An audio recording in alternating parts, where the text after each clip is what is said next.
de Migrantes Indígenas AC. Él es originario del pueblo Ayuk del estado de Oaxaca. Actualmente él es director del posgrado en el Instituto Rosario Castellanos. Bienvenido, Shab.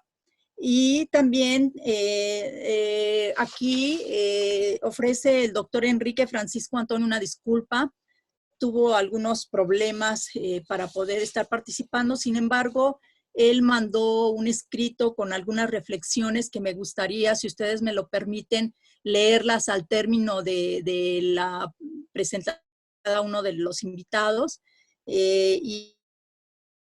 ¿No? Es doctor en pedagogía, tiene un postdoctorado en investigación educativa por la UPN. Él es asesor académico en la Escuela Normal Bilingüe Intercultural en la Universidad Pedagógica Nacional y en varios posgrados con la Universidad Mesoamericana, el Instituto Multidisciplinario de Especializaciones en la Universidad Mundo Maya. Actualmente es director de la Escuela Normal Bilingüe e Intercultural de Oaxaca y él es originario Ayuk Mije del estado de Oaxaca. Y bueno, pues les pido una disculpa por no estar presente. Actualmente está haciendo una gran labor con lo que es el currículum de las escuelas normales bilingües interculturales, con un trabajo muy fuerte que están llevando a cabo junto con Benjamín y otros colegas. Y esperemos que tengan éxito en esta travesía. Muchas gracias. Pues bueno, en este caso, Nicanor, doctor Nicanor, si usted gusta poder participar en estos momentos, le cedemos la palabra. Me pidió la doctora Alicia que por favor consideremos los tiempos porque tenemos muy limitado el espacio, entonces vamos a dar 10 minutos para que puedan ustedes platicarnos sus experiencias. Muchas gracias, doctor Nicanor. Sí, muchas gracias igual, María Elena. Por favor, si me indicas el tiempo para no excederme. Voy a levantar la mano cuando ya tengan 3 minutos y puedan cerrar, ¿les parece? Sí. Te vamos a poner un cronómetro. Ah, excelente. Sí. Gracias, Alicia. Sí. Pues simplemente yo quiero aprovechar este momento para compartir algunas reflexiones que me parecen muy importantes para mí, sobre todo porque cuando hablamos de población indígena, pues hablamos de un problema muy del tamaño del mundo, pues un problema grande, ¿no? Creo que hay un problema que ya Benjamín alude a ese problema, que es un poco la relación que hay entre comunidad y escuela, ¿no? Es un viejo problema que se presenta ya desde la primera etapa de México independiente. Es decir, hay una gran preocupación por acercar los indígenas a la escuela y no al revés. O sea, no llevar la escuela a los indígenas. Eso lo vemos en la primera etapa del México independiente. Entonces, ¿qué pensaron en aquella época, a fines del siglo XIX? Bueno, lo que pensaban era que los indígenas pudieran formarse a través de mandando líderes jóvenes a las ciudades, a Guadalajara, Monterrey, a las grandes ciudades, ¿no? A Tamaulipas incluso. Hay una pequeña ciudad de Tamaulipas donde recibían indígenas para formarse ahí. Entonces era digamos que toda la etapa independiente, incluso en la revolución se adopta, Gamio, adopta un modelo en donde insiste en que los indígenas deberían ser formados en las ciudades, pero también abre una alternativa para que fueran formados en sus propias comunidades. Algo que no era posible porque había resistencia a que la gente indígena se acercara a las escuelas, ¿no? Entonces, hay una frontera muy marcada entre la escuela y la comunidad. Una frontera estructural, no solamente cultural, sino estructural, de relación de la escuela con la comunidad, ¿no? Entonces es histórica esa relación. Gramsci pensaban que podrían formar escuelas, los ensayos de las misiones culturales creo que fueron experimentos sociales o culturales muy interesantes, porque efectivamente pensaron que llevando la escuela a las comunidades, aunque fueran ambulantes, las misiones fueran ambulantes, era una forma de llevar escuela, ¿no? Y una característica de las comunidades es que son comunidades cerradas.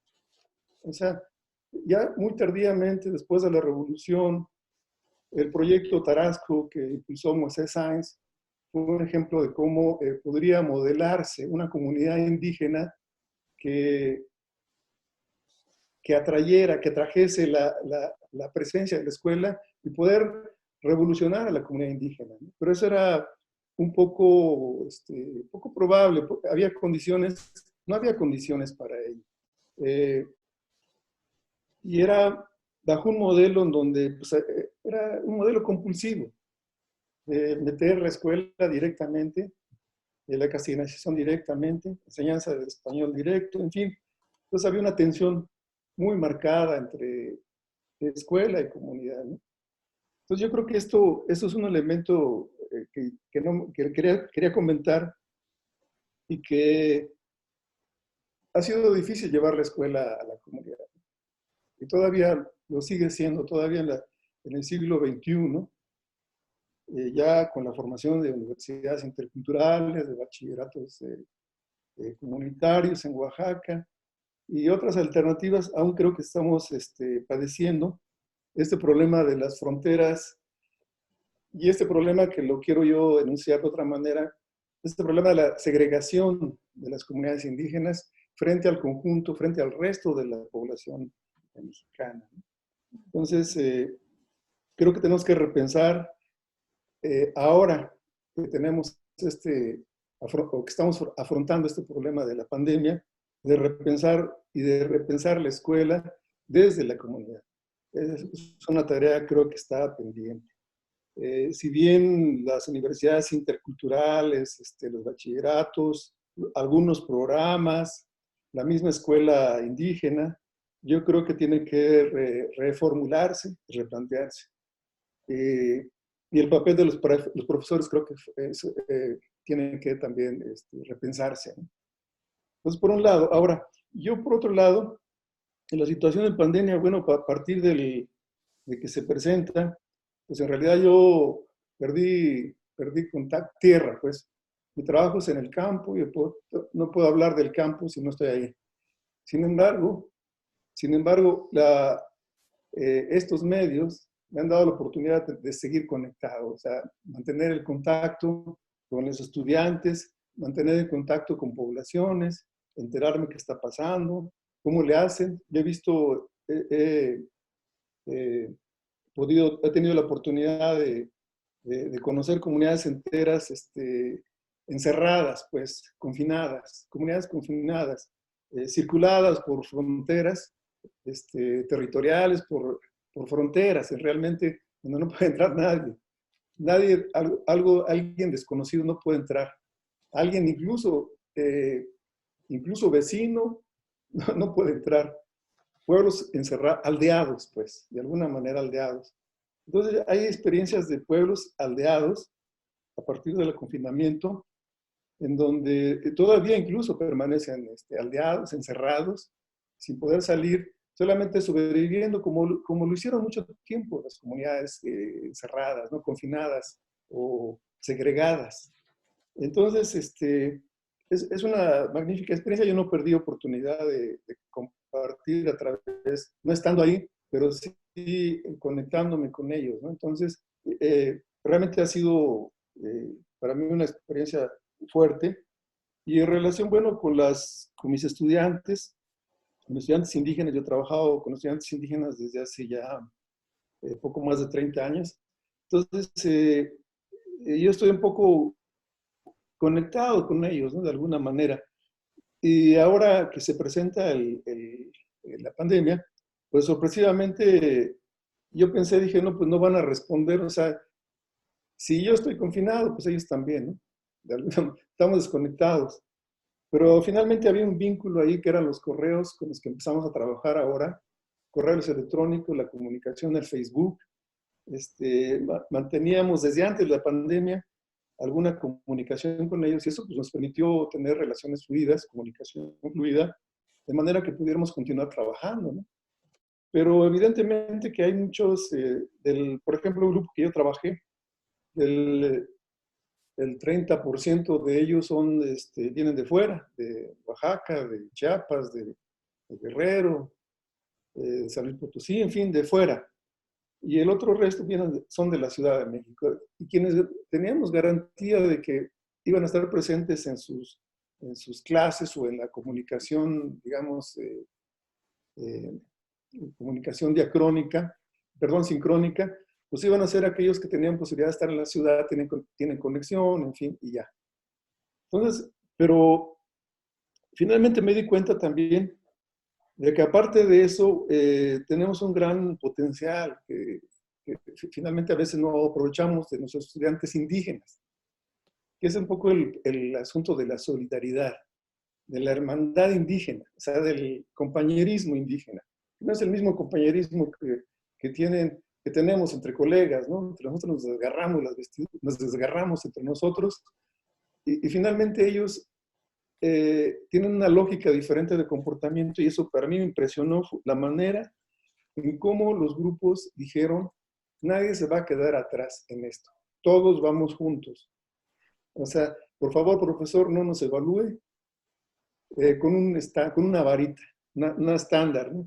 Sino tiene que evaluarnos conforme a la situación en la que estamos viviendo.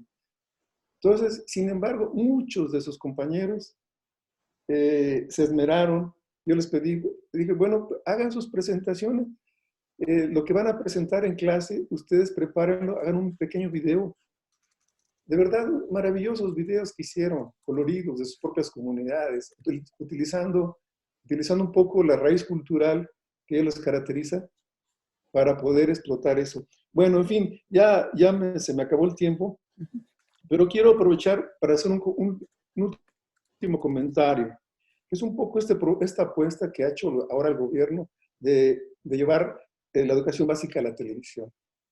Para muchos se les paró los pelos de punta, es decir, hay críticos feroces. No podemos asimilar que esto, qué bueno que se abra la televisión, en vez de enviarnos basura, nos envíen los programas educativos, ¿no? Que se abra para la educación la televisión pública, la televisión privada, perdón. Entonces, y yo pongo el acento en el problema de la lengua. Es decir, creo que en la lengua se van a impartir cursos, y yo creo que por primera vez se van a impartir clases en lengua indígena. Eso para mí es maravilloso. Yo veo que es un gran avance en el sentido de que un profesor que va a ser contratado para que enseñe a Ayuk, todos van a estudiar Ayuk. De ahí nos vamos a meter con un problema de la estandarización y todas esas broncas que ya tenemos con los profesores. Sin embargo, para mí es un tema nuevo y es un tema muy interesante, donde sí tenemos que recolonizar a la televisión y recolonizar la escuela en la perspectiva indígena, en la perspectiva de las lenguas indígenas. Bueno, yo creo que ahí le paro. Más eso es una provocación, a ver qué los colegas, a ver qué comentan. Claro. Doctor Nicanor, muchas gracias. Y bueno, si no hay ningún inconveniente, cederíamos la palabra a la doctora Frida Díaz Barriga. No sin antes, yo quisiera plantear unas preguntas que también, como usted acaba de señalar, considero son provocadoras, y que en un momento estuve reflexionando con Benjamín y con Enrique Francisco Antonio, y quiero compartirlas con ustedes. Ante la pandemia que estamos viviendo, ¿cómo afecta a los pueblos originarios, tanto en la economía como en la organización social? Por el otro, las comunidades, ¿con qué recursos cuentan? Ya que usted hablaba del Internet, del Facebook, etcétera. ¿Con qué recursos cuentan para enfrentar la pandemia? ¿Han recurrido a lo propio para enfrentar la pandemia? Y bueno, dejaría estas preguntas y después pasaría a comentar otras más. otras 2 más, ya articulado al ámbito directo de lo educativo. Los bachilleratos y universidades han apoyado para hacerlo. ¿Cómo podrían apoyar los estudiantes y docentes a las comunidades ante una nueva pandemia? Bueno, pues yo quisiera dejarlo ahí y le diría a la doctora Frida Díaz Barriga que comparta sus experiencias con nosotros, como siempre. Gracias, Frida. Gracias, Marilena. Un gusto verte. Hace mucho tiempo que no coincidíamos. Me da mucho gusto saludarte. Igualmente, Alicia, muchísimas gracias por tu amable invitación a compartir con ustedes esta sesión. Bueno, yo les quiero compartir, les voy a compartir la presentación. Déjenme ver dónde está, porque ay, de repente no sé. A ver. Aquí está.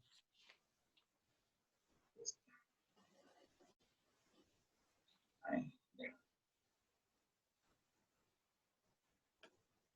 Bueno, quiero comentarles que lo que les voy a compartir es resultado de un trabajo que cubre 2 propósitos. Por un lado, es un proyecto de investigación-acción que estamos realizando con profesores de Oaxaca. La mayoría de ellos son profesores de escuelas secundarias, secundarias técnicas de diferentes lugares, en las diferentes regiones oaxaqueñas. Algunos están en el medio rural, otros están en las ciudades más grandes, más importantes, pero algunos están en zonas muy marginales y otras están en zonas donde tienen pues condiciones para trabajar, como las que uno se imagina en las escuelas secundarias, pues en el medio, ya no digamos rural, sino en el medio urbano, ¿verdad?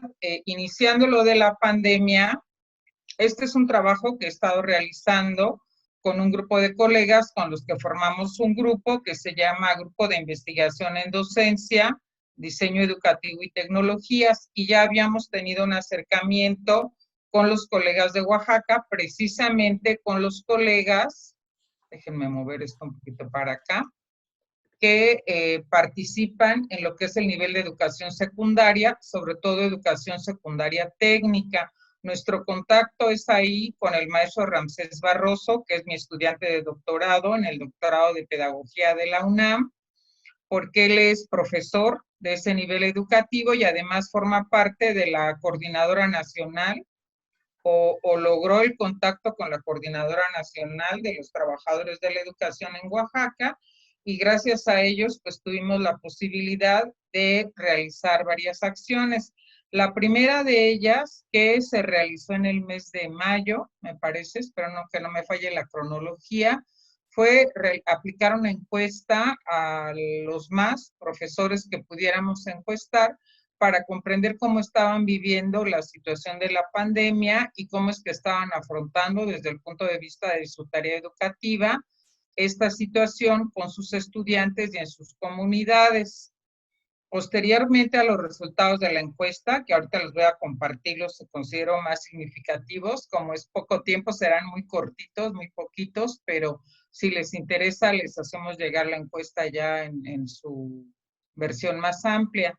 Posteriormente, por acuerdo con los profesores, para dar continuidad a este trabajo, que por un lado es investigación cualitativa en un corte de investigación-acción participativa, por ende tiene el sentido de generar con ellos pues elementos desde este trabajo de investigación para que ellos los puedan aprovechar en su espacio de aula y puedan generar pues algunas soluciones o situaciones que les ayuden a contender con lo que están viviendo. Entonces acordamos con ellos hacer un taller de relatos digitales, donde ellos precisamente realizaron primero narrativas por escrito, de las vivencias que estaban teniendo y sus reacciones o las de sus estudiantes en esos distintos lugares donde ellos enseñan, pero después trabajamos con ellos la posibilidad de que los convirtieran en videos en el formato de relato digital pedagógico. Posteriormente realizamos una serie de conferencias donde se presentaron esos relatos digitales de los profesores y diferentes expertos, investigadores, profesores, etcétera, del campo del currículum, la enseñanza y la formación docente, compartieron con los profesores pues una mesa de discusión sobre la temática de los relatos digitales, y ahora seguimos en una etapa donde vamos a trabajar con ellos pues una serie de propuestas o ideas de cómo afrontar pues primero la pandemia, porque la pandemia no ha terminado, ¿verdad? Todavía esto está en curso y no podemos decir que ya estamos en la etapa de la pospandemia, pero posteriormente también queremos empezar a ver pues qué se va a hacer cuando esto ya no esté en el momento que estamos hoy en día y que se pueda acceder a la institución escolar ya con presencialidad, cuáles son aquellos cambios importantes que hay que realizar. Estamos trabajando con ellos a petición de ellos, de lo que hemos detectado que son las áreas más importantes, la realización de algunos proyectos educativos, particularmente centrados en sus estudiantes y en sus comunidades.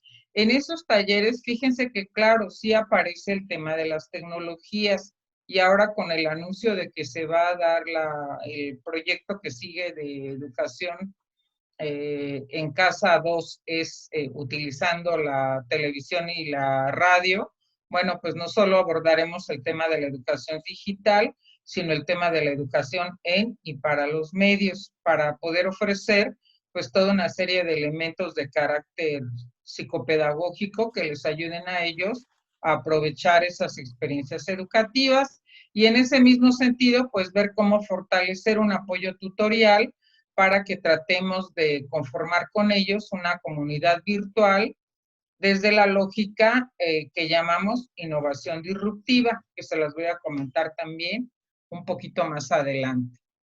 De esta primera encuesta, ¿qué les quisiera decir? Bueno, la encuesta, primero hay que tener en claro que son 37 millones de estudiantes, desde preescolar hasta posgrado, que tuvieron que salir de las clases presenciales y de muy distinta manera, pues empezar a vivir en nuestro país la educación en casa y en la virtualidad, para que ustedes se den cuenta que aunque logramos hacer la encuesta con 1,002 profesores, que fueron los que aceptaron participar y contestar la encuesta, que la pusimos en un formato de Google, estaba en línea y quien quisiera, se convocó a todos los profesores del sistema de educación secundaria pública de la entidad oaxaqueña, gracias al contacto con nuestro colega que está en el grupo de investigación, fueron estos 1,002 profesores los que decidieron participar y contestar. Afortunadamente tuvimos profesores de todas las regiones que integran la entidad, y entonces pues aunque la muestra son 1,002, creemos que tenemos pues recuperada la voz de los distintos escenarios de vida en Oaxaca. Y esto se aplicó entre el 27 de abril y el 4 de mayo. Es importante decirlo porque nos damos cuenta que conforme va pasando el tiempo, se van generando aprendizajes, se van dando eso que se llama curvas de aprendizaje, se van dando diferentes situaciones. Pensamos que aunque los datos que tenemos de ese primer momento pues pudieran seguirse manteniendo como tendencias en lo general, no necesariamente se expresan de la misma manera ni se expresarán conforme avance esta situación, ¿verdad? Y serán seguramente diferentes ahora de entrada a que viene la segunda etapa de la escuela en casa. Para ese primer momento, lo que encontramos es que la mayoría de los profesores, más del 80%, informaron que habían diseñado un plan de acción en el cual contemplaban dos cosas: mantenerse en contacto con sus estudiantes, poder tener información de cómo los podían a ellos contactar desde antes que se suspendieran las actividades, y esto lo hicieron de manera individual y a iniciativa propia.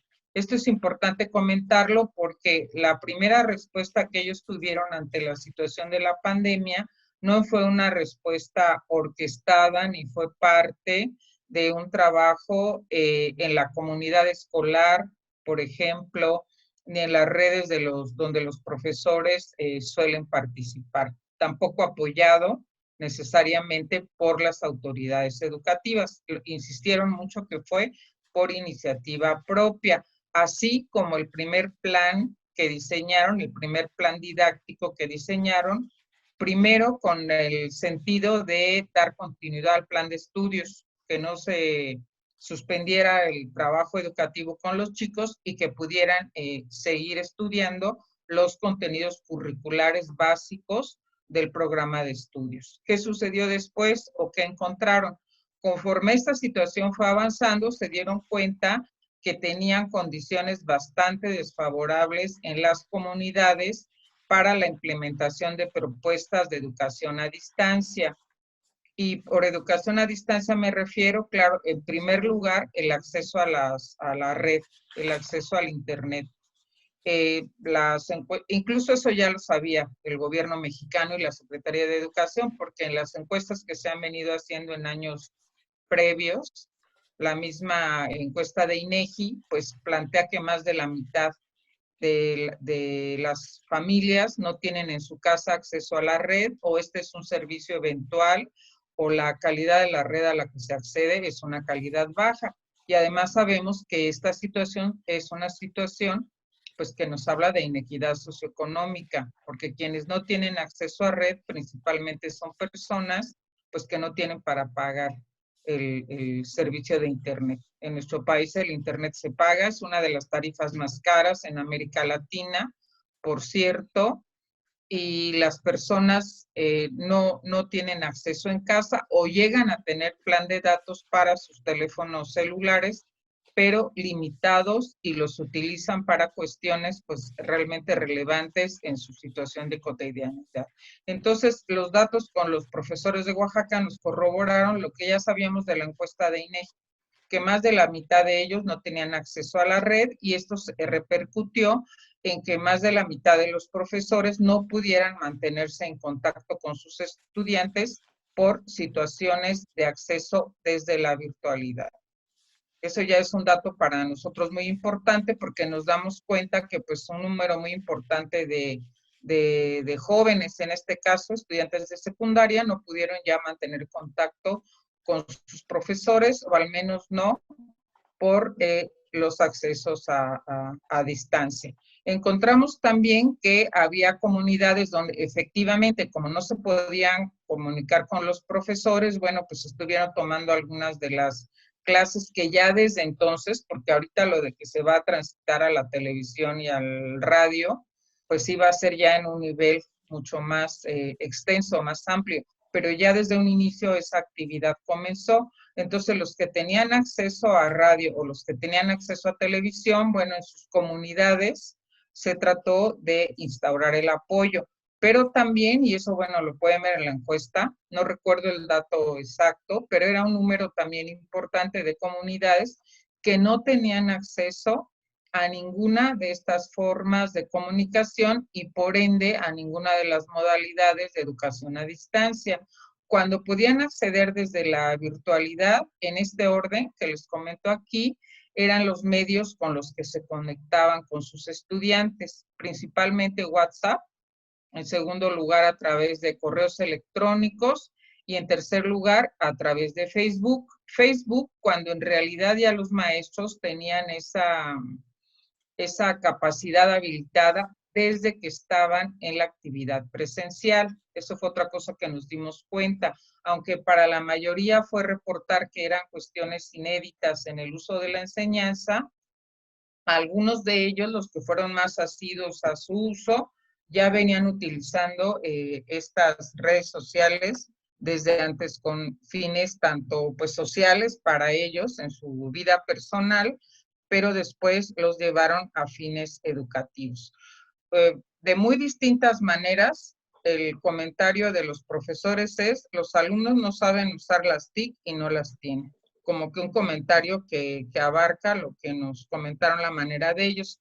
Ellos, pero también nos llegaron a comentar, eso creo que era recuerdo que era más de un 30% que decían que sí habían tenido en algún momento cursos de cómo incorporar las tecnologías en la educación, pero que desafortunadamente no habían sido cursos o que les dieran las habilidades requeridas o que no los habían podido aplicar en sus instituciones escolares. lo cual además es muy cierto, porque una cosa es tener internet en la escuela y otra muy distinta tenerlo en el salón de clases. Por lo general, cuando hay internet en las escuelas, está en ciertas áreas, puede ser los laboratorios de cómputo, si es que la escuela los tiene, puede haber más internet, incluso en las áreas de administración, la dirección o la sala de maestros, etcétera, pero en muy pocas ocasiones el internet está instalado en las aulas regulares, entonces pues es difícil un uso habitual de parte de los profesores.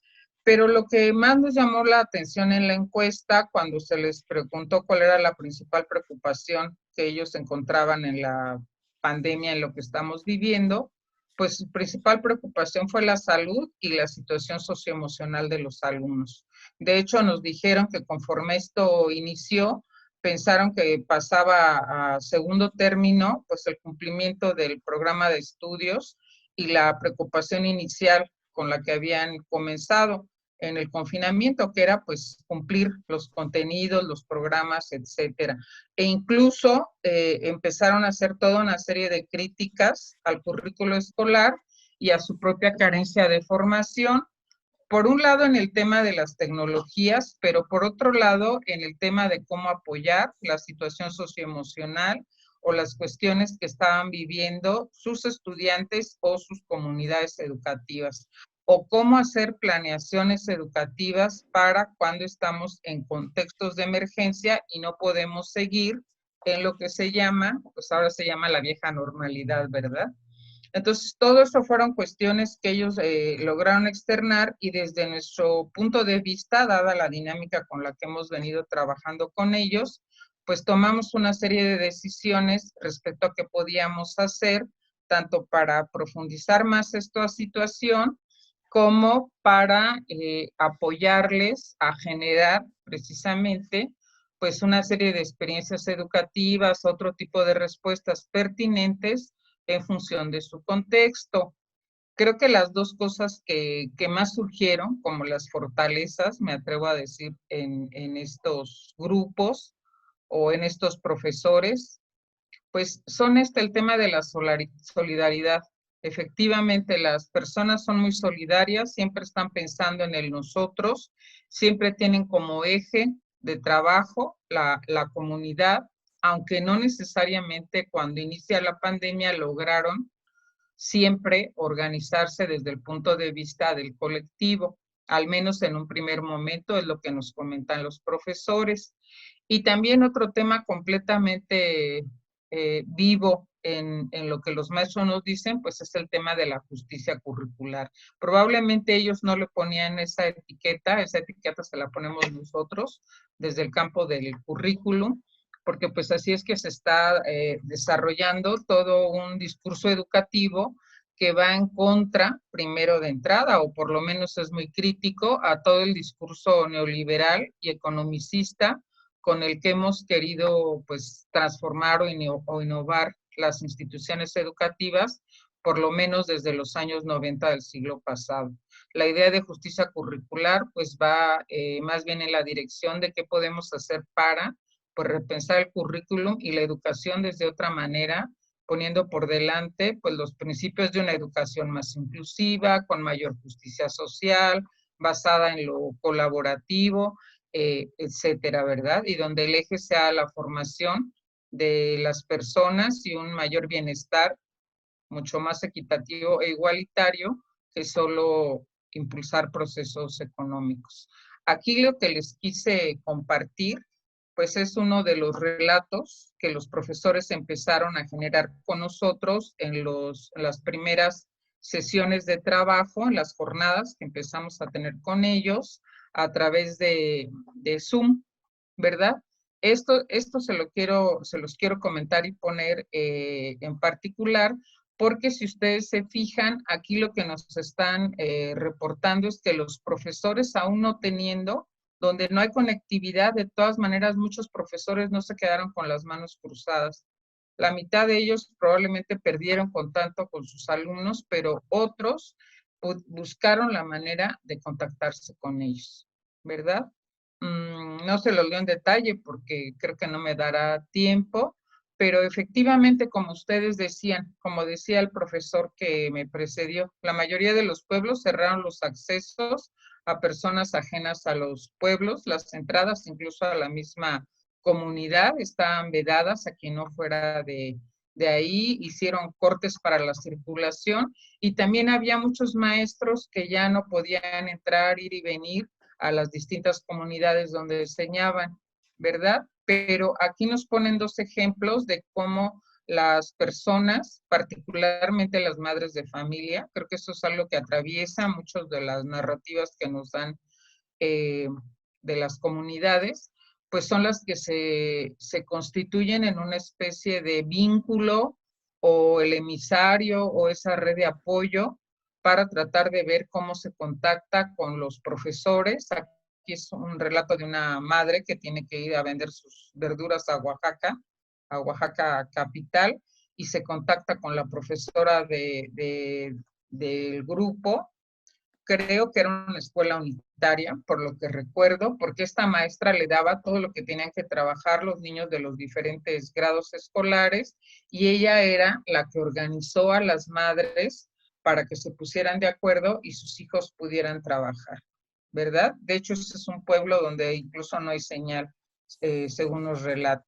En otro caso, las maestras también, pues muy solidarias, veían cómo sacaban las fotocopias para las actividades que tenían que realizar sus niños, y pues igual se ponían de acuerdo con alguien para que fueran los emisarios y participaron ahí los padres de familia, pero insisto, particularmente las mamás. O sea que en muchos espacios donde no había conectividad, donde no había televisión, donde no había radio, aunque en algunos hay radio comunitaria, que es una experiencia sumamente importante, donde no necesariamente les llega o les irá a llegar, me supongo, lo que envíen desde aquí de la Secretaría de Educación. Pero ellos tienen otros recursos, otras formas, y así es como están en contacto con la comunidad. Entonces, para nosotros esto es importante porque nos habla de espacios de fortaleza, de estrategias y posibilidades que pues no hay que dejar pasar para fortalecer formas de trabajo y redes de apoyo. No exclusivas, pero sí importantes. En otro momento, lo que hicimos fue trabajar, como les decía, con los relatos que nos hicieron los profesores. Se hizo un taller de narrativa con ellos. Nos apoyó pues un grupo de varias personas. En mi grupo de investigación ya hace tiempo que estamos trabajando en narrativas digitales desde la metodología de Lambert, que es un sociólogo que tiene fundado incluso un sitio web con relatos digitales de colectivos en situación de vulnerabilidad, y con base en ese modelo y el aporte que nos hicieron algunos ponentes y talleristas, pues hicimos con ellos un taller para que conformaran sus relatos digitales, y luego se les dio como continuación del taller pues la posibilidad de ayudarlos a que los digitalizaran, que aprendieran a hacer el video y que lo pudieran subir a internet, ¿verdad? Se generaron un total ya en este momento como de 35 videos, si mal no recuerdo, aproximadamente son los que ya están editados y con los cuales se piensa hacer un sitio web. Yo les traje uno de ellos porque me parece que en este video pues se ve muy claro lo que está sucediendo en algunas de las escuelas.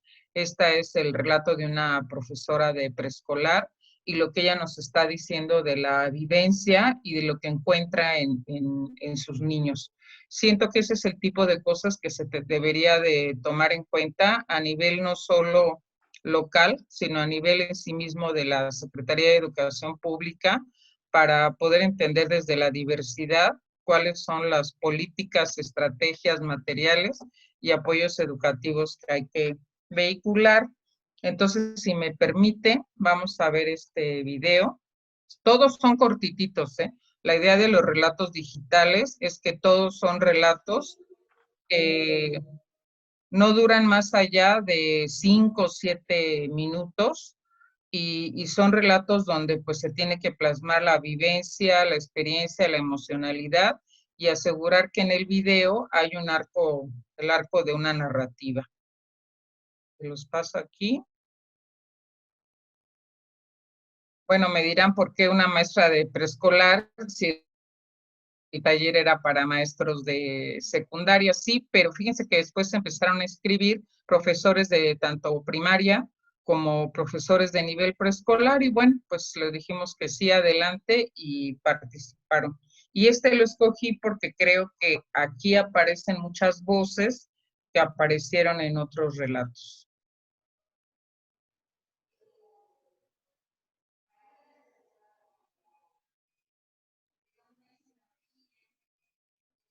Ay, perdón, ¿sí están escuchando el relato?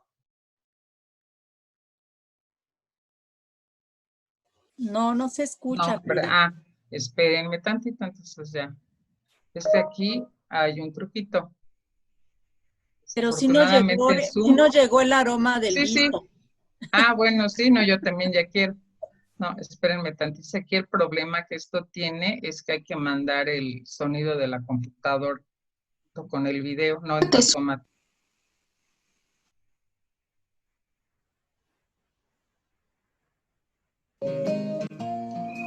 Keila llora. María se acerca a consolarla. Le da un beso en la mejilla y le explica que su mami está preparando la comida y pronto vendrá por ella. ¿Verdad, maestra?, dice mientras la toma de la mano y la acompaña hasta mi escritorio. Oscar sonríe emocionado porque ya se aprendió los toques para la exhibición de bandas de guerra. Carla se enoja, pues Natalia en un arrebato le quitó sus pequeños trastes de plástico con los que, inmersa en un juego de roles, simulaba ser la mamá y preparaba la comida para todos. Inés no quiere trabajar, parece aburrida, ansiosa, usa la puerta como columpio, esperando a que sea la hora de salir al recreo. Y desde ahí me pregunta, ¿es día de bajar a los juegos, verdad, maestra? Al ser una escuela con muchos alumnos, pero pequeña en espacio, no podemos darnos el lujo de usarlos a diario. Es un privilegio por el que tenemos que aguardar 5 días. Puede sonar exagerado, pero los días en que bajamos con los niños a este espacio son una fiesta total. Pareciera que contaran las horas y los minutos hasta ese momento. Se apuran con sus actividades y comen a prisa para que a la hora del toque todos corramos a los juegos. Y es que en esta comunidad, como tantas otras, la única oportunidad que tienen las niñas y los niños de acceder a un juego y a un juguete es en la escuela, es en su jardín, y es justo en ese momento en que son auténticamente niños. En sus casas no hay videojuegos, ni Barbies, ni tabletas, y algunos de ellos tampoco tienen televisión. Cuando llegan a este espacio de proximidad constante, son simplemente niños. 22 niños juntos, literalmente juntos, personas, niños de entre 3 y 6 años, unos al lado de otros, cerca, tocándose, abrazándose, compartiendo un bocadito de lo que les han mandado para su desayuno. En este escenario, un día de marzo recibimos la orden de abandonar los jardines. Lo conocíamos de antemano, pero nunca imaginé ni lo que implicaría ni que durara tanto tiempo. Pensé que regresaríamos a la normalidad después de las vacaciones de primavera, pero el tiempo se alargó y la pandemia COVID-19 hizo estragos. En particular me preocupaba Pedrito, un niño al que unos días antes de la contingencia sufrió un desmayo en el recreo y después de varios estudios les dieron el terrible diagnóstico, un tumor de tallo cerebral. Su mamá desesperada pide ayuda para conseguirle una silla de ruedas, pues ha perdido la capacidad de caminar y es muy difícil trasladarlo, pues siente un dolor muy fuerte cuando su mamá lo carga para llevarlo de un lado a otro, ya que tiene una herida por un procedimiento que le hicieron. Al momento no supe qué hacer, me quedé en shock. Conforme pasaron los minutos, fui pensando en la forma de poder ayudarlo. ¿Alguna asociación civil podría donarla? ¿Quizás hacer una rifa para conseguir el dinero? ¿Pedírsela a algún diputado que quisiera ganarse la simpatía de la gente? No, ninguna opción era viable, pues todos necesitaban un expediente completo que no tenía a la mano y varios días para poder determinar si podían hacerlo o no. Sentí impotencia de no tener en el momento los 3,400 pesos que costaba la silla de ruedas infantil que Pedrito tanto necesitaba. Así que organicé una cooperación con algunos compañeros maestros, amigos y familiares. Apelé a su solidaridad y esa misma tarde Pedrito tuvo su silla de ruedas.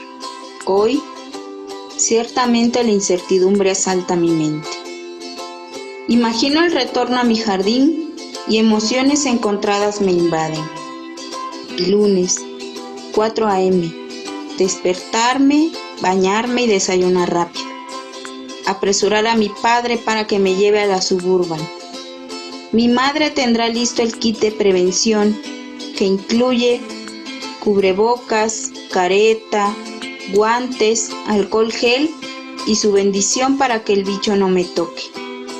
Y ya en el jardín, Keila llorará, pero María no podrá consolarla con un beso en la mejilla.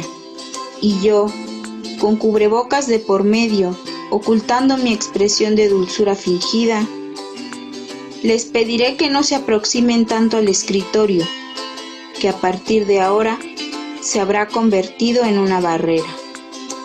Óscar no podrá mostrar su sonrisa emocionada, porque un cubrebocas mal colocado se lo impedirá. E Inés, aun cuando esté aburrida y se mesa en la puerta, no contará los minutos para bajar a los juegos, porque los juegos ya no serán lo mismo. Sacudo mis pensamientos y me aferro a la esperanza que ese escenario no llegará. Confío en que la ciencia responda urgentemente, haciendo que nuestra vida vuelva al menos a ser como era antes. Y disfrutar a Óscar. Sentir a María e Inés que son felices en el área de juegos, abrazándose, queriéndose, besándose, disfrutando juntos el momento de ser niños.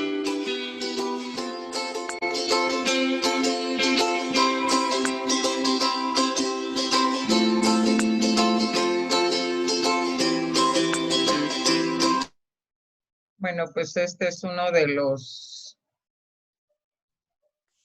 relatos que nos presentaron los profesores. Les comento cada relato, bueno, pues es una historia, una comunidad, una situación, pero yo simplemente de este me gustaría mucho resaltar pues estas cosas que hemos dicho, ¿no? Cómo se hace la organización al interior de la comunidad, cómo siempre entre ellos hay respuestas con un carácter solidario, cómo pues la gente no se queda pensando desde qué manera o de qué forma va a venir una decisión, una solución, un documento base o una normativa centralizada que muchas veces saben que no va a poder ser aplicada ni va a poder resolver las necesidades y cuestiones que están pasando al interior de donde ellos están viviendo, ¿verdad? Ya están anticipando lo que puede ser esta llamada nueva normalidad y desde qué manera hay que retomar pues todas esas experiencias que se han estado viviendo ahorita en la pandemia y de qué manera se podría pues, replantear todo lo que es el proceso educativo. Nosotros los estamos acompañando en este tipo de actividades y nos gustaría con ellos trabajar proyectos donde se pueda desarrollar de una manera transversal, ¿verdad? Lo que son precisamente estos temas de la justicia social, de la equidad, de los derechos humanos, de la importancia de que todos los colectivos se vean pues favorecidos y respetados en todos sus derechos frente al tema de la educación.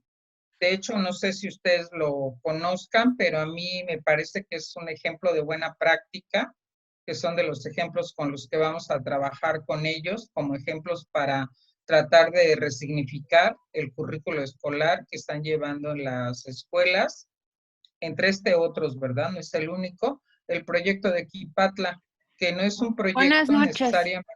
Disculpe, doctora Frida, lo que pasa es que ya se terminó su tiempo de participación. Bueno, nada más, Disculpe que le interrumpa. Okay, ese como no ve, no, yo aquí mientras comparto no veo a ustedes. El tiempo. Sí, No, disculpe mucho la interrupción, pero es que entonces faltan ya, me callo, personas. ya. Gracias. Muchas gracias. Muchas gracias, estimada Frida. Son muy importantes las experiencias que se están presentando. Desafortunadamente siempre el tiempo nos está invadiendo, pero tenemos otros espacios para poder continuar compartiendo. Quiero pedirle, en este caso, al doctor Schaap que nos comparta también sus experiencias, por favor. Adelante, Schaap. Y bueno, tenemos un tiempo establecido también por la cuestión de que el uso de este medio también ahí está considerado para cierto tiempo. Muchas gracias. Gracias. Tempie Mugukta, Tempie Alicia, María Elena, Benjamín, Frida, Nicanor, quiero comentar un poco. En el año 2018 estuvimos en el equipo de la Regiduría de Salud Municipal de Tlahuitoltepec. Bueno, yo soy Ayuk, bueno, de Sham se llama en Ayuk, mi pueblo, Shamgosh, y pues esta realidad, y eso nos mantiene adentro del pueblo, ¿no? Si bien ahora estamos en la ciudad, pero digamos, toda esta pandemia al interior del pueblo, una de las primeras estrategias es justo los nombres. O sea, no es lo mismo decir coronavirus o COVID, eso nos coloca en una situación quizá de desventaja, a decir, por ejemplo, como se dice en Ayuk, que traducido al español o a este nombre, que justo este nombre Amran y a las personas fuereñas es una palabra también que surgió de la pandemia cuando llegó la colonia, ¿no? Cuando llegó la invasión, y entonces nosotros a la gente fuereña le decimos agats, que es gente como con pecas, que es el recuerdo de la varicela y de todo lo que vino, ¿no? También esta lengua, Amran, es la lengua del que trae el virus, ¿no? Entonces también, de repente cuando nos digan, apréndete la lengua del virus, pues ¿quién quiere ser virulento? Pues nosotros somos de las últimas culturas que aprendió español, ¿no? Bueno, entonces, en la práctica de transmisión a esta tos seca, así se le dice, digamos, en Ayuk, al coronavirus, que es tos seca, eso nos coloca en términos de decir, tenemos tratamientos de hierbas medicinales para la tos seca. Eso quiere decir que podemos usar esta planta, esto, y reconocer de este modo, por lo menos en Tlahuitoltepec, ese es el mecanismo que se ha utilizado. Si bien, como decía Benjamín, pues necesitamos también de la vacuna, pero por lo menos es un instrumento paliativo y no nos deja como desprotegidos, ¿no? Ahora, también algunas preguntas que nos hemos realizado, así en Ayuk, ¿qué nuevos nombres daremos y de quién fue y cómo le llamaremos ahora a la gente que lo provoca, tal como pasó en la colonia, ¿no? Entonces, y justo en la denominación. Y bueno, esta parte, por ejemplo, se cerraron los accesos, es cierto, se puso vigilancia en las entradas del pueblo, incluso cuando llegamos, nosotros mismos o la gente del pueblo que viene de la ciudad, pues se le vigila por 15 días y tiene que quedarse en su casa para proteger y que no tenga este bicho, ¿no? Como decíamos ahorita o escuchábamos en el video. Pero también otra de las situaciones muy interesantes en este asunto del retorno de nuestras personas de la ciudad hacia las comunidades, pues también porque hay gente que a lo mejor no quiere ser autoridad, no cumple las partes de nuestros sistemas normativos propios, sino que casi toda su vida se la ha pasado en la ciudad. Ante la pandemia, entonces regresa y hay un problema.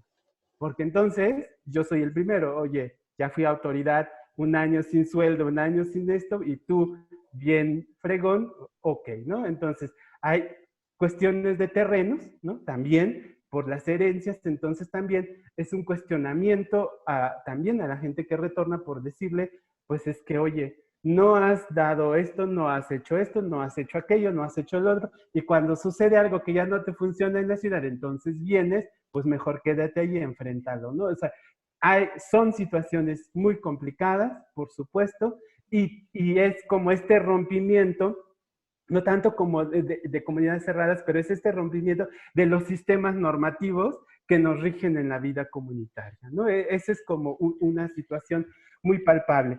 Ahora, en términos el asunto educativo, que ha sido como un problema desde siempre, ¿no? Recuerdo, decía mi abuela, siempre escondían a sus hijos porque entonces no querían que los mandaran a la escuela, ¿no? No querían, y no porque no quisieran, sino porque se iban a volver flojos, ¿no? Y esa es una gran pregunta para el asunto educativo, ¿qué tan flojos nos pone? Incluso hay una palabra que decimos nosotros que es formar a la persona y una palabra especial para el asunto educativo. Y eso viene muy a cuenta ahora con el asunto de la pandemia. Y por ejemplo, una palabra para decir Wehenkajen es formar a la persona. Pero para la escuela no dices Wehenkajen, lo que dices de la escuela es Shpoktah. ¿Y eso qué significa? 3 acepciones. 1, que es donde te van a doler las sentaderas. Así, ¿no? Eso significa. 2, que vas a ir a Eshpukov, que vas a ir a vigilar al fuereño. Porque estamos en una situación de colonialismo y eso entendemos que es del otro lado. Y entonces, ¿qué decían? Tienes que ir a mirar cómo se comporta el que está dando la clase, qué está haciendo, cómo lo está haciendo, y vienes y nos cuentas, ¿no? Una manera de ir a ver al otro, ¿no? Porque justo eso significa, y está en la palabra, ¿no? Eshpukov. También como mirar, pero también como el que indaga y el que mira, pero no en términos de lo que le quieren enseñar, sino en términos de lo que está haciendo el otro para poder contrarrestar, ¿no? Ahora, y por otro lado está Wehenkajen, que vive afuera del espacio escolar, que se configura con los espacios de aprendizaje, y entonces se nota esta diferenciación, y con esta pandemia aún más, porque entonces muchos de los profesores, es verdad, no pudieron regresar, pero también, y aunque fueran también nuestros profesores hablantes, también se colocaron en una posición de incertidumbre, porque entonces, por un lado la escuela les exige esto, por otro lado la comunidad les exige aquello, y entonces son, pues, criticados al interior, ¿no? Porque muchos de estos asuntos que a lo mejor podrían tener acceso, por ejemplo, en Tlahuitoltepec, en el centro, sobre todo de la parte de donde yo soy, en las escuelas medio superior, está el bachillerato también, el tecnológico también, la secundaria y las primarias, ¿no? Se concentra en la gran mayoría, pero en las demás agencias también se tiene. Ahí no hay tanta conexión, pero en el centro sí. Entonces, ante, por ejemplo, la emergencia que se colocó a nivel nacional para la educación a distancia, pues realmente no funciona, porque los estudiantes dicen, es que no nos dan ni seguimiento, aunque hay conexión, ¿no? Aunque hay conexión a un nivel, no sé, de 10 kilómetros a la redonda, por decirlo. Ahí no hay esa participación por parte de los docentes para darle seguimiento a la distancia. ¿Qué se inventaron? Pues esta entrega de documentos, también algunos estudiantes que solo se conectan para colocar por correo electrónico y algunas cosas. Pero ¿qué pasó? Tareas y sobresaturación de tareas. Ese fue como el mecanismo más rápido que están padeciendo muchos estudiantes y bueno, la pregunta ahí es si eso nos ayuda o no nos ayuda. Otra cosa también es el asunto de la concepción prepandemia de la educación a distancia y de pospandemia. Ya lo veíamos acá, y ya en la encuesta que nos presentaba Frida, decía, ¿qué más usan? WhatsApp, Facebook y la otra, no me acuerdo cuál era el otro, correo electrónico, ¿no? De repente estas herramientas no caben en una guía instruccional basada en Moodle, por ejemplo, ¿no?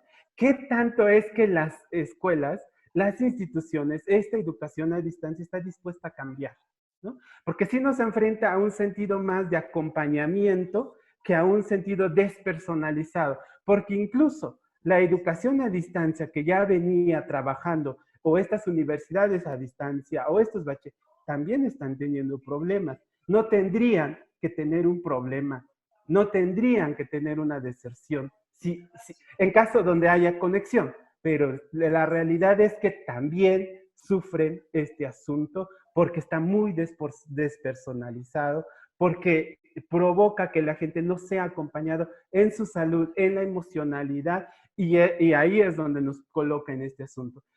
Termino con la necesidad de hablar desde nuestros marcos, en este caso de la lengua, en mi caso desde la IU, para poder entender esta realidad que a todos nos aqueja y lo que está pasando al interior. Un poco con las fiestas, el Consejo de Ancianos decidió que las fiestas se hicieran el siguiente año. Al inicio fueron de mayo, pasan en agosto, pero ya después cuando ya ahora en agosto dijeron mejor todo al otro año. En mayo, en agosto, en diciembre. Nuestros dioses no se van a enojar porque no les hagamos caso. ¿Para qué nos manda la pandemia? Hay que regañarlos, ¿no? Eso también cura, eso también sana. Muchas gracias. Muchas gracias, Shab. Bueno, pues yo quisiera que me permitieran leer el documento que nos dejó el doctor Enrique Francisco Antonio, por favor. Y me parece que inconscientemente recogió en este relato, como mencionaba Frida, es un relato, algunos de los planteamientos que ustedes hicieron ya. Bien, nos dice Enrique, muchos pueblos, para cuidarse, se organizaron sin la ayuda de las autoridades estatales y federales. Propios reglamentos internos para cuidar de la población y sancionar a aquellas personas ajenas del propio lugar que no acataran la disposición de cuidarse, de autocuidarse. Esta forma comunitaria de organización siempre ha estado presente, no solo para eventualidades de este tipo, sino en las distintas acciones colectivas que tienen lugar en la comunidad como parte de su vida diaria. En lo económico, siguen siendo vulnerables frente al mercado voraz, porque los pequeños productores no pueden vender sus productos y los únicos que se benefician son las cadenas de tiendas, los supermercados que pertenecen a grandes consorcios. En la situación educativa, el panorama es adverso.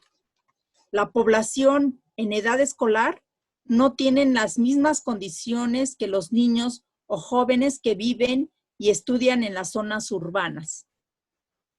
La economía familiar no alcanza para que cada integrante de la familia cuente con dispositivos móviles, menos para una renta de internet por horas, aunado al mal servicio de la calidad de señal que llegan a las comunidades. No todos tienen la posibilidad de acceder a él. Muchos jóvenes que quieren acceder a las universidades u otras instituciones de educación media, superior y superior, enfrentan grandes problemas, sea por la cuestión económica y porque no tienen la posibilidad de acceder a los insumos tecnológicos, además de la poca cobertura que aún existe en varias comunidades, donde la señal es muy pobre. Por ejemplo, no pueden acceder a las plataformas para clases en línea. Por otro lado, de maestros que no o poco tuvieron acercamiento al uso de las tecnologías.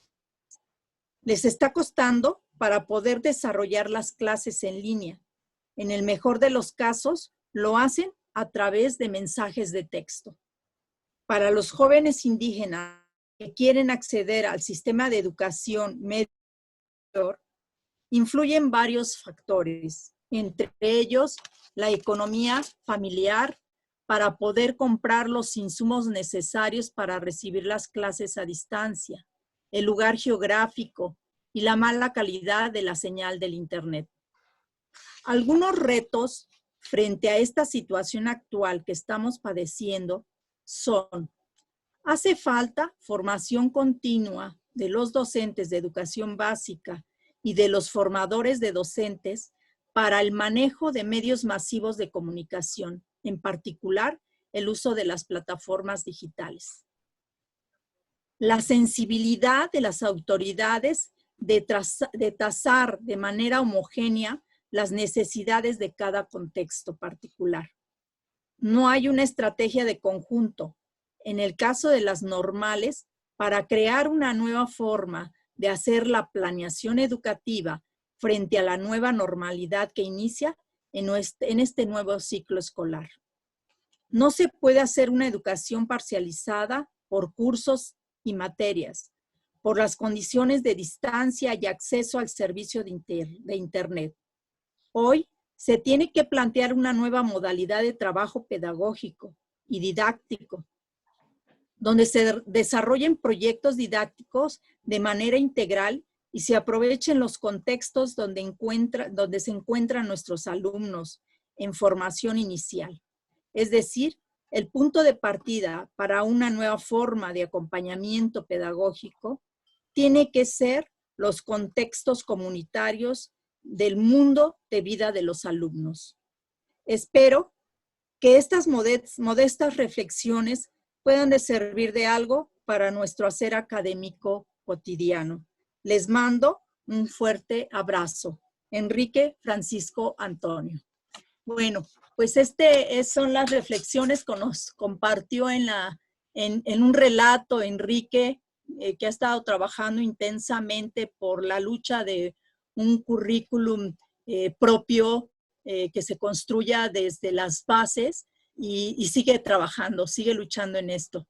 En este caso, el reconocimiento de la importancia que tiene el papel de los docentes indígenas y que tienen mucho que compartir y mucho que tomar en consideración a partir de las experiencias que ellos han estado viviendo. Pues con esto doy por terminado estas reflexiones que nos manda. Y bueno, pues Alicia, no sé si nos quede un poco de tiempo para alguna participación, una o dos participaciones. Sí, yo creo que sí. Sí, María Elena. Sí tenemos un poquito de tiempo. Pues si alguien quiere tomar el micrófono y hacer algún comentario, tenemos 2-3 minutos aproximadamente. Sí, adelante, pueden abrir su micrófono y hacer su comentario.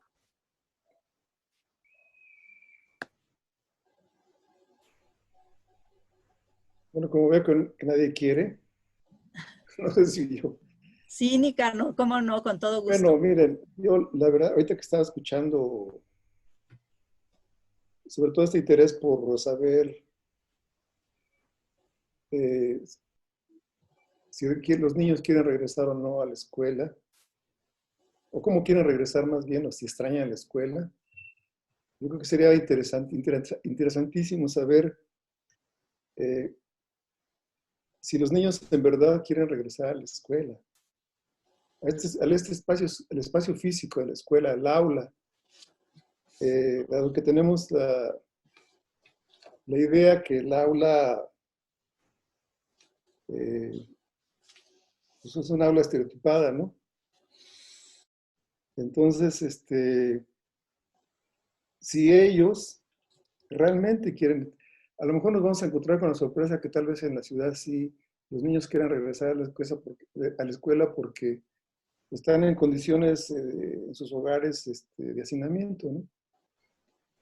Pero los niños del campo, habría que preguntarles si en verdad extrañan la escuela, porque tal vez los únicos que estamos extrañando la escuela pues somos los profesores, porque es nuestro sitio de trabajo y demás, pero quién sabe los niños, habría que saber. A mí sí, de verdad me interesaría saber. Ay, Ulises, llévate a Cami. Gracias.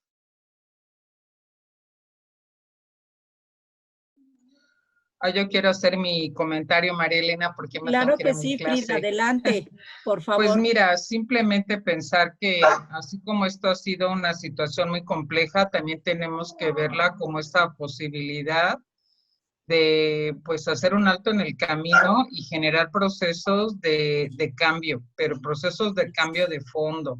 Por eso con los profesores hemos dicho tenemos que hacer esas innovaciones que se llaman disruptivas y no innovaciones de continuidad, porque también esa nostalgia de regreso a la antigua normalidad, pues habría que ver a cuál, ¿verdad? Hay muchas cosas a las que definitivamente no deberíamos regresar, sino generar aprendizajes desde todas estas fisuras que hemos estado viendo en nuestro sistema educativo y pues trabajar desde esta mirada más integradora en nuestros contenidos curriculares, más situada, más pertinente, más enfocada desde lo que las comunidades necesitan y tienen y quieren, ¿verdad? Trabajar para generar un bienestar que genere mejores condiciones de vida, ¿verdad? Tiene que darse una relación de ir y venir entre las propuestas que se hagan a nivel central con las propuestas que salgan de las comunidades, porque estamos viviendo y vamos a seguir viviendo en eso que se llama las tensiones entre lo local y lo global. Tampoco nos podemos ir al otro ejemplo y decir hago un acto fundacional y a partir del kilómetro 25 de esta carretera hacia adentro, pues es mi universo y el otro no existe, ¿verdad? Tal vez lo pudiéramos hacer, lo dudo, sino pensar en todas esas contradicciones y dificultades que estamos viviendo, que podemos hacer para repensar la educación. Y a mí me parece, o al menos la experiencia que hemos estado teniendo con los profesores, es que tenemos que apostarle más a recursos que tienen un sentido más narrativo desde la experiencia y la vivencia, una educación más experiencial, me parece, pero más cercana a lo que son contextos y culturas en sentido amplio, ¿verdad? No en un sentido restrictivo, y que sí son muy importantes los medios y las tecnologías, pero si las dimensionamos como eso que yo les decía, artefactos culturales, no como fines en sí mismos. Sí, porque si los vemos así, vamos a creer que por el hecho de prender la televisión ya va a pasar algo maravilloso y alguien va a aprender algo, lo cual, pues ya después de tantos años que se ha investigado sobre el aprendizaje, se sabe que no es cierto, ¿verdad? Ese era mi comentario. Y gracias, mucho gusto en estar con ustedes. Por supuesto. ¿Alguien más quiere hacer algún comentario? Benjamín. Yo quiero hacer un comentario. Para mí, lo que es fundamental ahora es de que ya se pensó, ya se enfrentó o se está enfrentando la pandemia. Lo que urge es pensar la pandemia. O sea, que los jóvenes, sobre todo los jóvenes intelectuales de las comunidades, y muchos de ellos son maestros, piensen como indígenas. O sea, que los maestros dejen de pensar como maestros y entonces la vinculación, que hagan sea una vinculación como indígenas. Es decir, muchos de los grandes esfuerzos de los maestros han sido para poder apoyar a los niños o a los jóvenes a concluir sus clases, el ciclo escolar. La articulación para cuidar la salud, eso no importa. Se está pensando más como maestros que como indígenas.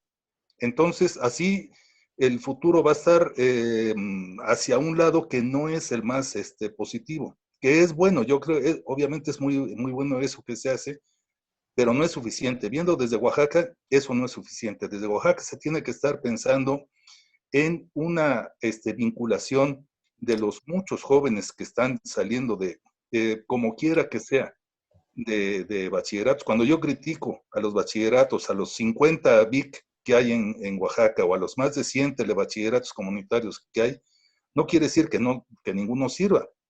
El doctor Nicanor conoce bien el de Mazatlán, y Mazatlán es un bachillerato que ha históricamente generado estudiantes valiosos, porque tiene profesores valiosos. Entonces, esos jóvenes, y el tipo de chat, son los que tienen que estar pensando la pandemia, pensar como indígenas cómo van a enfrentar la pandemia, con sus recursos propios, en su lengua, sus conocimientos, sus estructuras. Y ellos, precisamente, que tienen el pie puesto también en el mundo de afuera, pensar qué apoyos de afuera son los que se requieren para articularlos a través de ellos con la comunidad. Ya no, o sea, ellos son los jóvenes, creo que son el factor fundamental para enfrentar la pandemia o lo que siga. El futuro de los pueblos indígenas, sea insalubre o sea salubre, cualquiera de los dos, son los jóvenes los que tienen el mundo en sus manos. Gracias. Claro. Pues muchas gracias. Yo quisiera reiterar las preguntas que mencionaba. Me parece que decía Nicanor, hay que repensar la educación. Frida también lo plantea, y en una de las sesiones pasadas señalábamos repensar la educación, repensar los fines de la educación, repensar la concepción repensar inclusive, repensarnos como seres humanos, repensar los contenidos. O sea, hay varias cosas que tenemos que repensar, y en este caso también de qué manera estamos nosotros contribuyendo, como se decía en una de las preguntas, los bachilleratos y universidades, de qué manera han apoyado a estas situaciones concretamente de los pueblos originarios, y cómo podrían apoyar los estudiantes y docentes a las comunidades ante esta situación de la pandemia. Bueno, pues ahí quedan esas inquietudes, y el uso o no uso de las tecnologías. La verdad es que nosotros estamos viviendo esta situación, comentamos, somos analfabetas algunos de la tecnología, y estamos enfrentando situaciones bastante complejas, ¿no? Nos estamos alfabetizando para enfrentar estas condiciones. Y bueno, como decía Frida en el trabajo que ella nos presentó, me parece que todos hemos tenido experiencias de trabajo en las comunidades, y ahora tendríamos que repensar cómo vamos a continuar estos trabajos con las comunidades. Por mi parte, pues yo agradezco mucho la participación de todos, y nuevamente agradecer a Alicia Rivera la invitación a unirnos, a compartir estas experiencias.